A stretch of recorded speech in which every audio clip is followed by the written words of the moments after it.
Hi there and welcome to this drawing tutorial where we're going to watch the urban sketch techniques. And as an example, I have picked out this French alley, a little alley in a French village, and it would be just amazing to sit there and drink a little bit of coffee or cappuccino and then sit along the side of the road and then bring your sketchbook along and just start sketching.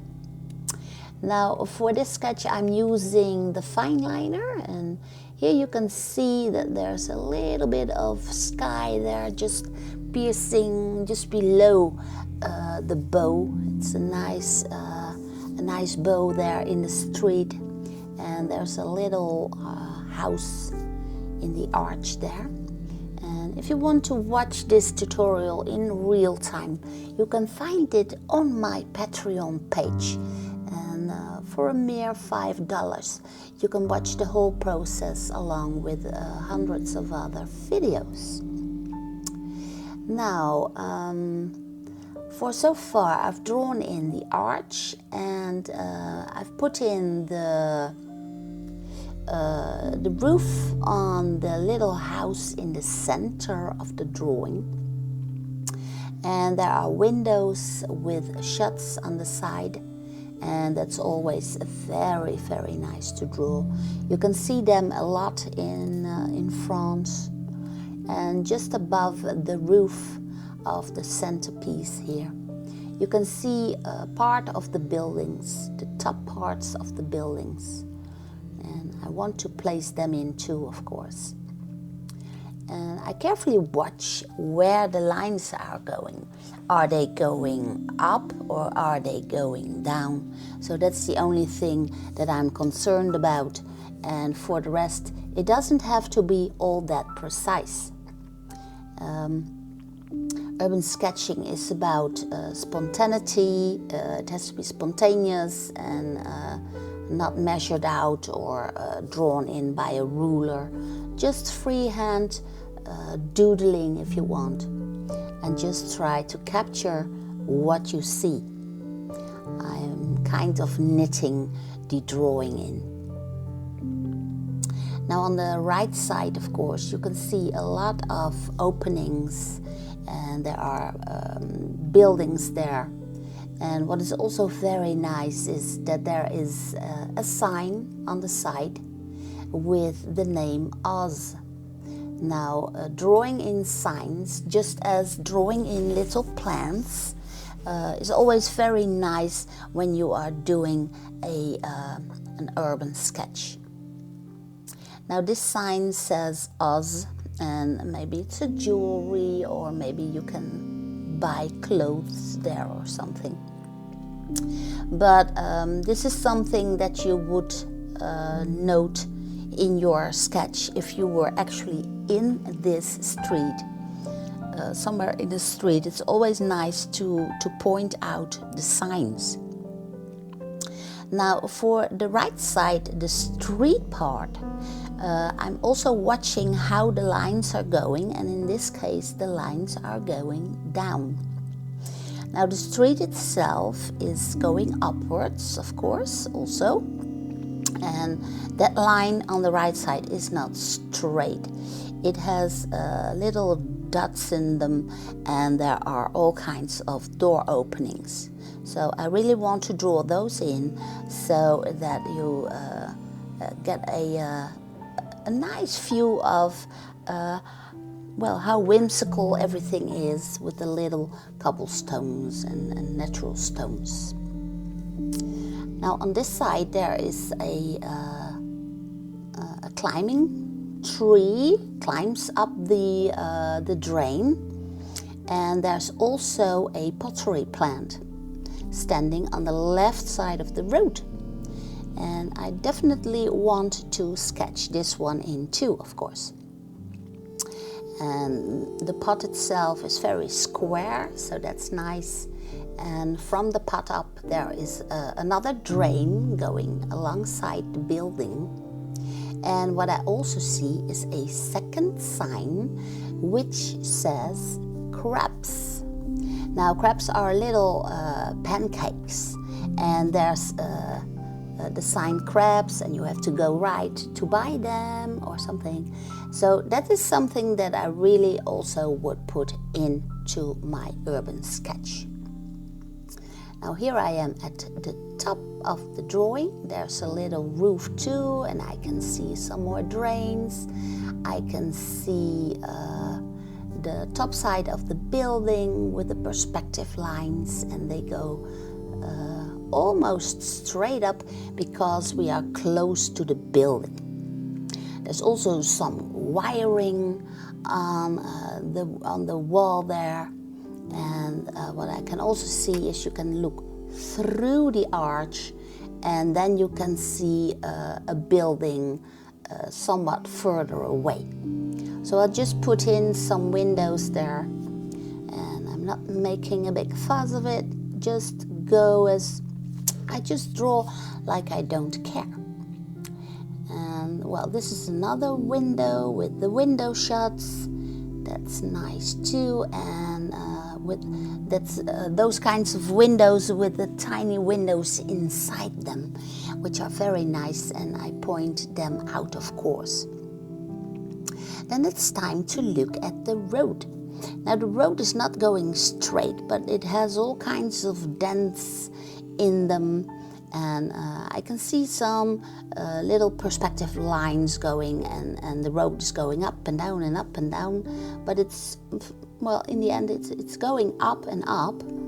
But I can also see here in the street, I can see a drain.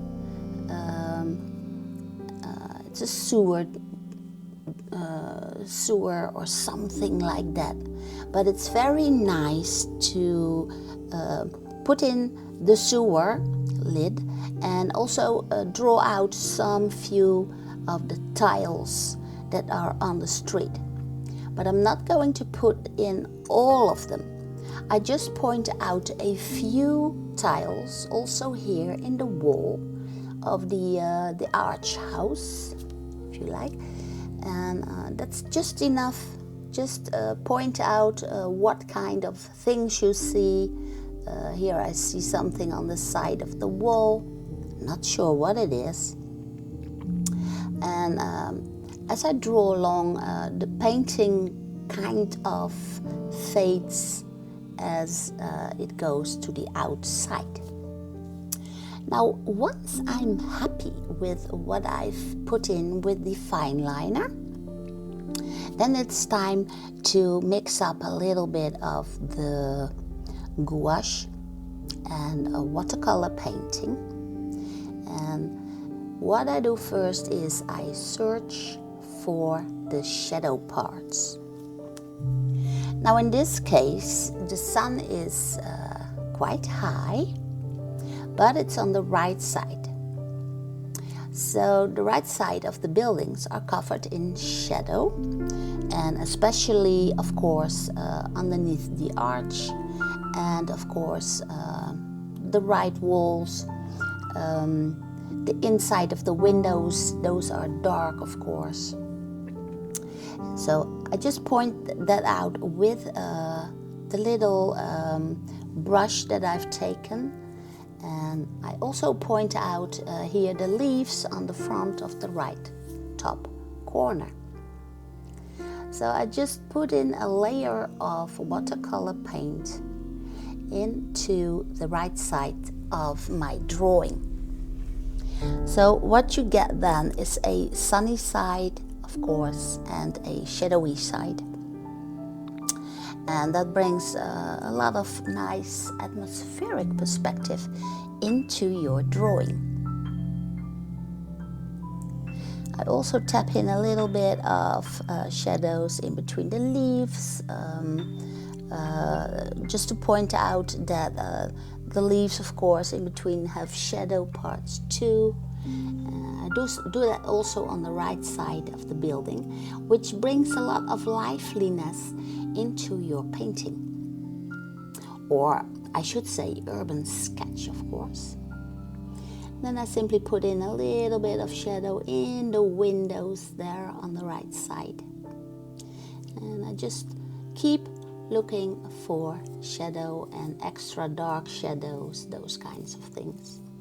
And once I'm happy with all the shadowy parts, and only then I will start to add in colors.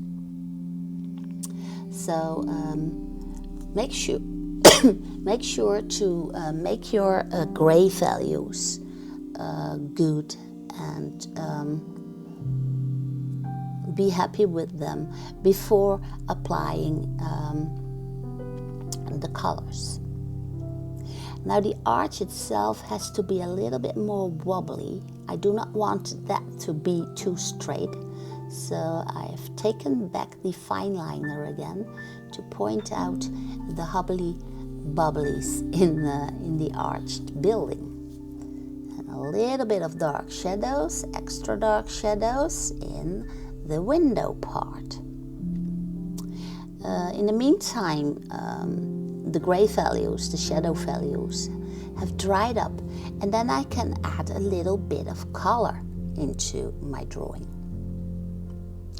The window shuts are quite bright blue, so that's nice to put in, of course. And this part takes the shadow, so I put in a little bit of yellow ochre, and yellow ochre will also bring in the sun into your drawing. That's very nice. And then I just go back into the right side, make sure that this is the shadowy side and the left side is the sunny side. You can also apply a little bit of white gouache on the parts that are the most bright, of course. And it's also very nice to combine the gouache with the watercolor. They really like each other, so I just scrape on a little bit of white gouache into the street to make it a little bit more lively, of course. And you can see the grain of my paper, so that's nice. And I will exaggerate the colors a little bit here for the roof. I just like it.